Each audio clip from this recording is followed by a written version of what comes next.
Let's talk about Lucifer. We ready? Is Lucifer the name of Satan? Let's begin. Let's go to Isaiah 14:12. Let's begin. Class has begun. Let's focus. Let's see how various translations render Isaiah 14:12. Holy Spirit, you take charge and control.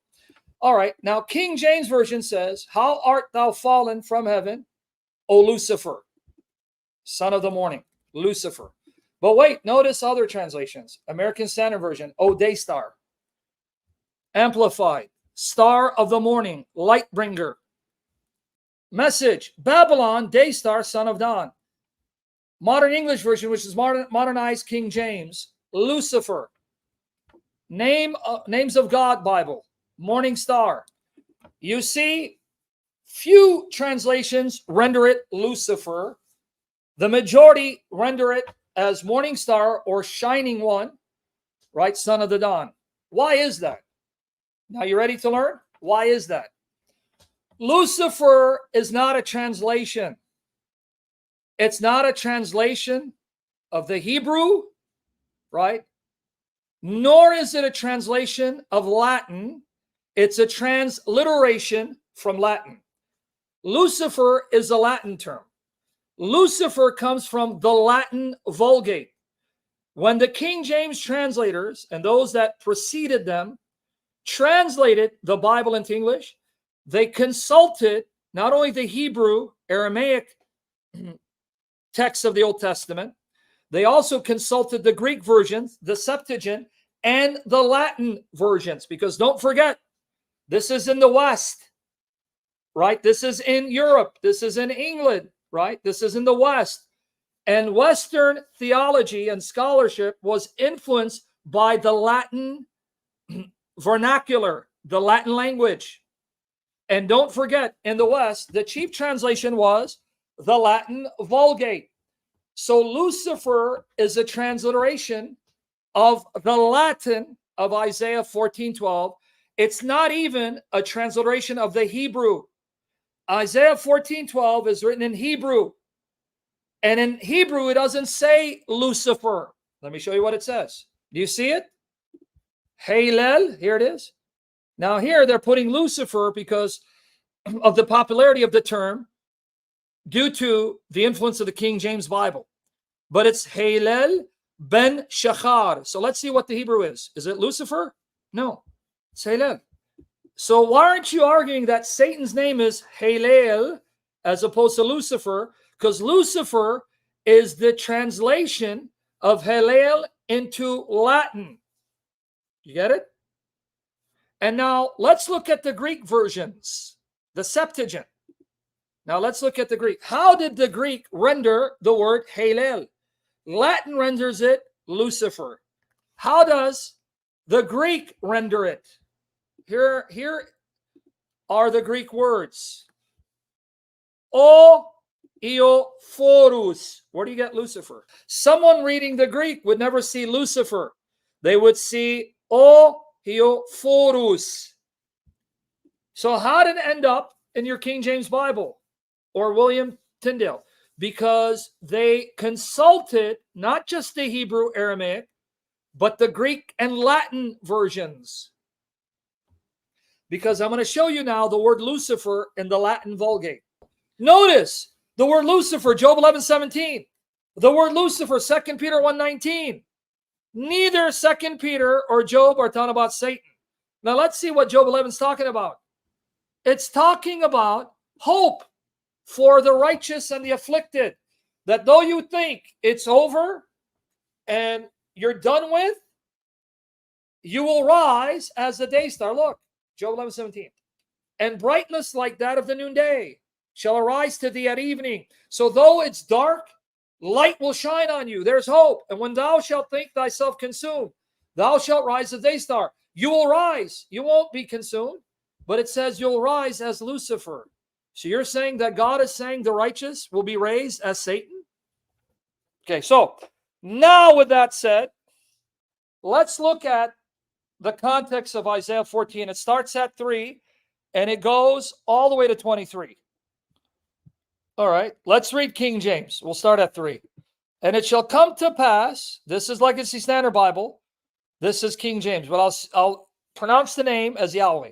Shall come to pass in the day that Yahweh shall give thee rest from thy sorrow and from thy fear and from the hard bondage wherein thou wast made to serve, that thou shalt take up this proverb against the king of Babylon and say, how hath the oppressor seized? The golden city seized. Yahweh hath broken the staff of the wicked and the scepter of the rulers. He who smote the people in wrath with a continual stroke, he that ruled the nations in anger is persecuted, and none hindereth. The whole earth is at rest and is quiet. They break forth into singing. Yea, the fir trees rejoice at thee, and the cedars of Lebanon, saying, since thou art laid down, no feller is come up against us. Okay. Even the cypress trees are glad over you, and the cedars of Lebanon, saying, since you are laid low, no tree cutter comes up against us. Okay, let's continue. Hell from beneath is moved for thee to meet thee at thy coming. Here, Sheol from beneath trembles excitedly over you to meet you when you come. It stirreth up the dead for thee. It wakens for you the spirits of the dead. Who are the spirits of the dead in Sheol and hell? All the chief ones of the earth, the leaders of the earth, right? It hath raised up from their thrones all the kings of the nations. All they shall speak and say unto thee, art thou also become weak as we? They will answer and say to you, even you have been made weak as we. Now, you understand what it's talking about? It's talking about all the kings and the kingdoms who were pagan and immoral, who were struck down either by the king of Babylon, right? King of Babylon, who ended up in Sheol and Hades in hell. And now they're looking at the mighty king of Babylon conquer the world. You too got slain. You too got vanquished. You too were made nothing like us. Now watch, though, the king of Babylon. Now you're going to see where the word Lucifer comes in.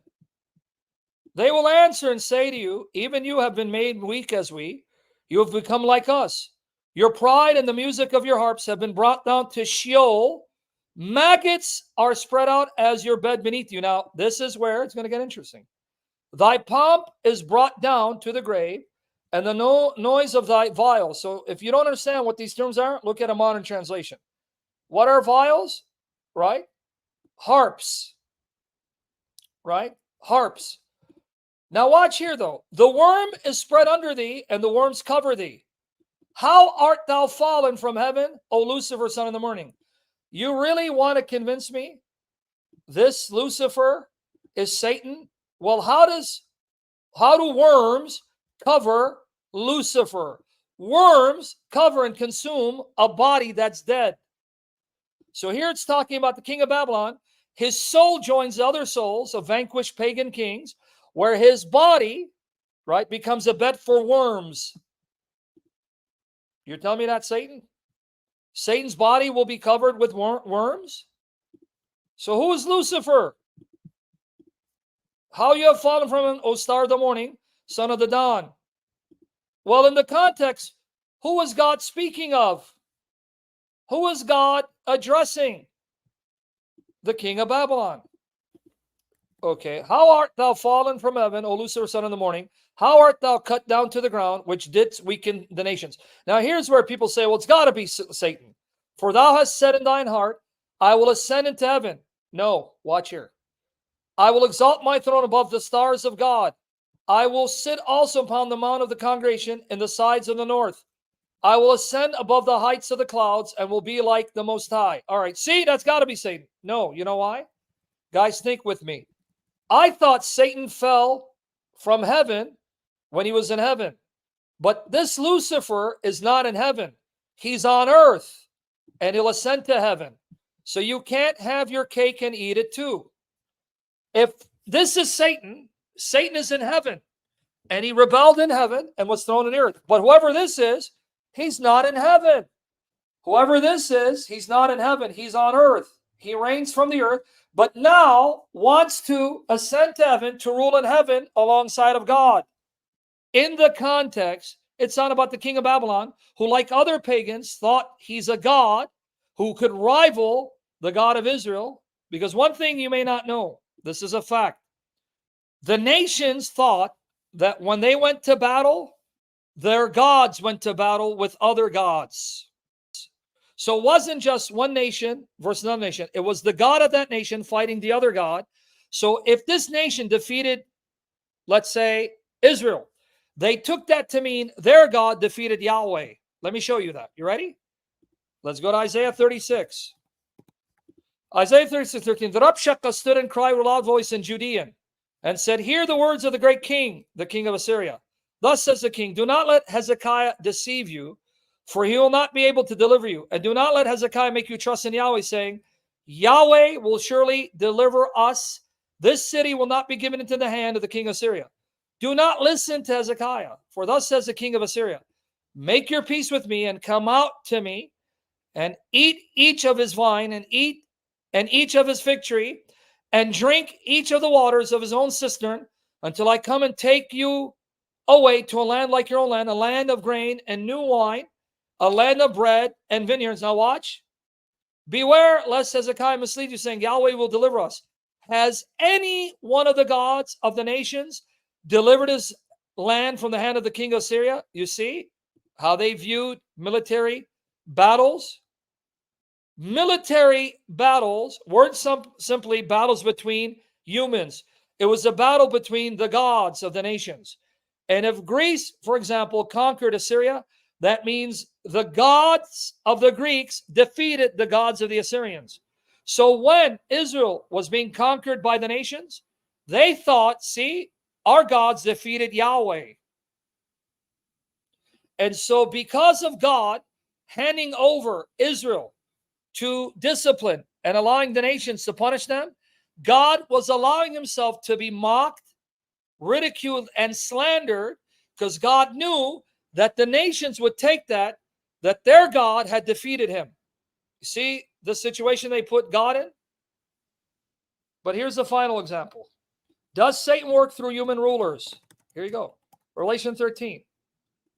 The dragon who's the serpent. And the dragon stood on the sand of the seashore. Then I saw a beast coming out of the sea, having 10 horns. That means he has 10 kings who will swear allegiance to him. 7 heads, meaning his kingdom is situated on 7 hills, historically known as the Roman Empire. And on his horns were 10 diadems, and on his heads were blasphemous names. And the beast which I saw was like a leopard. These are all the symbols of Daniel 7. Go read Daniel 7. Daniel saw same kinds of visions and symbols. And his feet were like those of a bear. And his mouth was like the mouth of a lion. And the dragon, Satan, gave him his power and his throne and great authority. You got it? And they worshiped the dragon because he gave his authority to the beast. And they worshiped the beast, saying, who's like the beast and who's able to wage war with him?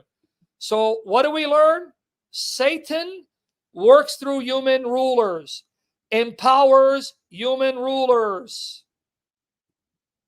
empowers human rulers. So what does that mean? Let's see if you're catching it. Is Isaiah 14 about the king of Babylon? Absolutely. But can it also then extend to that evil, wicked spirit ruler working through him? Absolutely. Can it be Satan? Absolutely. So, can we call Satan Helel? Absolutely. In Latin, Lucifer? Absolutely. Which is why even exorcists, whether Catholic priests or Orthodox priests, when they are exorcising demons, you will find that Lucifer is the name given to Satan. Everyone got it? See how it all came full circle? You see how it all came full circle? Let me repeat. Is Isaiah 14 about Satan? No. It's about the king of Babylon, who thought he's a god. But all pagans thought they were empowered, energized by gods and goddesses. The Bible says, yes, they are empowered, by powerful spirit creatures, but they're not gods, they're not goddesses, they're demons, they're Satan. So, can that also refer to that evil spirit that empowered the king of Babylon? Absolutely. When he gets crushed, does that spirit ruler get crushed? Absolutely. So can we extend it to Satan? Yes, you can.